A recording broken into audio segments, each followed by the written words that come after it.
नमस्कार दोस्तों, स्वागत है आपका अपने YouTube चैनल एमपी ऑफिशियल पर। दोस्तों, इससे पिछली वीडियो में हमने बात करी थी भारतीय संविधान के बारे में कि भारतीय संविधान के भाग 1, 2 और 3 और उसके साथ ही उसमें हमने बात करी थी नागरिकता की, राज्य और संघ की और हमारे मौलिक अधिकारों की।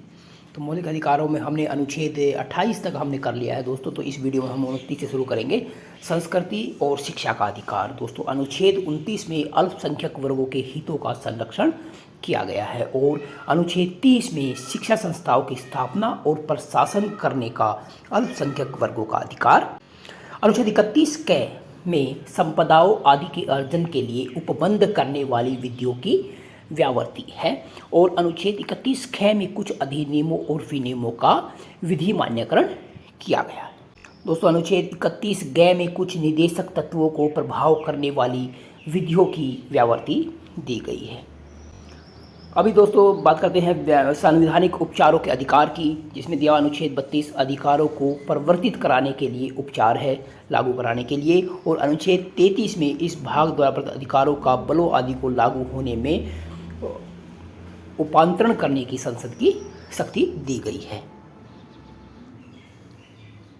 अनुच्छेद 34 में दिया हुआ है कि जब किसी क्षेत्र में सेना विधि प्रवृत्त है तब इस भाग द्वारा प्रदत्त अधिकारों का निर्बंधन होगा। इस प्रकार के प्रावधान इसमें दिए गए हैं और 35 में इस भाग के उपबंधों को प्रभावी करने का विधान ऊपर है।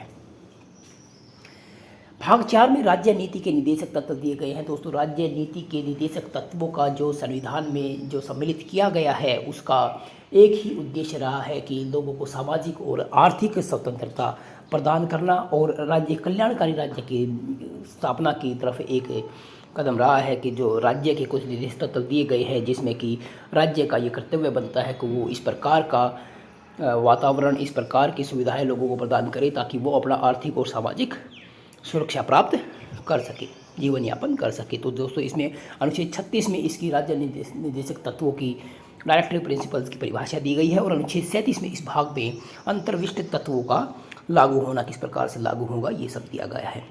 अनुच्छेद 38 में राज्य लोक कल्याण की अभिवृद्धि के लिए सामाजिक व्यवस्था बनाएगा, तो इसमें ये राज्य का कर्तव्य दिया गया है। और अनुच्छेद 39 में राज्य द्वारा अनुसरणीय कुछ नीति निर्देशक तत्व। अनुच्छेद 39 क में समान न्याय और निःशुल्क विधिक सहायता का प्रावधान है, जबकि अनुच्छेद 40 ग्राम पंचायतों का संगठन किया गया है। अनुच्छेद 41 में कुछ दशाओं में काम, शिक्षा और लोक सहायता पाने का अधिकार है और अनुच्छेद 42 में काम की न्याय संगत और मनोविचित दशाओं का तथा प्रसूति सहायता का उपबंध किया गया है। अनुच्छेद 43 कर्मचारियों के लिए निर्वाह मजदूरी आदि से संबंधित है, जबकि अनुच्छेद 43 के उद्योगों के प्रबंध में कर्मकारों का भाग लेना तय है। अनुच्छेद 44 नागरिकों के लिए एक समान सिविल संहिता लागू करता है और अनुच्छेद 45 बालकों के लिए निःशुल्क और अनिवार्य शिक्षा का उपबंध है।